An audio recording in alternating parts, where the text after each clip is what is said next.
நம்முடைய திருச்சபை சார்ந்த திரு சுரேஷ், திருமதி அனிதா சுரேஷுடைய குமாரன் திரு ரிச்சர்ட் வில்சன் ராஜ் என்கிற வாலிபனுக்கும், நம்முடைய திருச்சபை சார்ந்த திரு ஜோசப், திருமதி ஜெயா ஜோசப் இவருடைய குமார்த்தி திருமதி செல்வி ஸ்டெல்லா ஜோசப் என்கிற வாலிப பெண்ணுக்கும் திருமணம் செய்ய நிச்சயிக்கப்பட்டுள்ளது.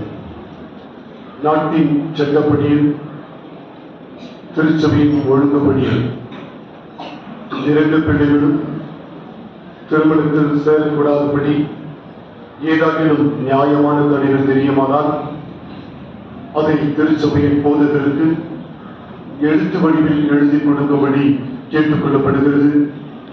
இது இவர்களுக்கு இரண்டாவது அறிவிப்பு.